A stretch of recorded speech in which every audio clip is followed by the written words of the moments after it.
విశాఖపట్నం పేరు నేడు రాష్ట్రంలోనే కాదు దేశంలో వినిపించే స్థాయికి వెళ్లిందనడంలో సందేహమే అవసరం లేదు.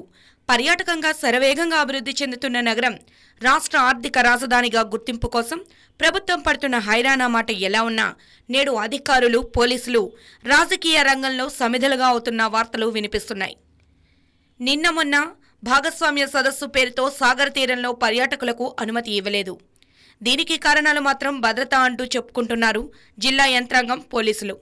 అంతకుముందు కొవ్వొత్తుల ర్యాలీకి ప్రతిపక్షాల పిలుపు పోలీసుల పాలిట శాపంగా మారింది. బీచ్లోకి నో ఎంట్రన్స్ అంటూ వేలాది మంది పోలీసులు అత్యుత్సాహం చూపారు. కనీసం మీడియా వాహనాన్ని సైతం లోపలికి వదలలేదు. ఇలా చెప్పుకుంటూ పోతే విశాఖలో పోలీస్ బాసుల వ్యవహార శైలి కారణంగా పర్యాటకులతో పాటు చిన్న స్థాయి పోలీసులు కూడా ఇబ్బందులు పడక తప్పడం లేదు. 3 రోజుల పాటు జరుగుతున్న విశాఖ ఉత్సవ్కి ఎన్టీఆర్ విగ్రహం నుండి పార్క్ హోటల్ రాజశేఖర్ రెడ్డి విగ్రహం వరకు దారి పొడుగునా పోలీసు వాహనాలు, పోలీసుల హడావిడి కనిపిస్తూనే ఉంది. స్థానికంగా జరిగే ఉత్సవానికి ఇంతమంది పోలీసులు అవసరమా అంటూ పర్యాటకుల నుంచి విమర్శలు ఎదుర్కొంటున్నారు. లోకల్లో జరిగే ఉత్సవాలకు దారి మళ్లింపులు, పర్యాటకులకు వాహనాలు రానివ్వకుండా అడ్డుకోవడం వంటి ఘటనలు చేస్తున్న పోలీసులతో పర్యాటకులు వాదించలేక వెనుదిరిగే పరిస్థితులే ఎక్కువ.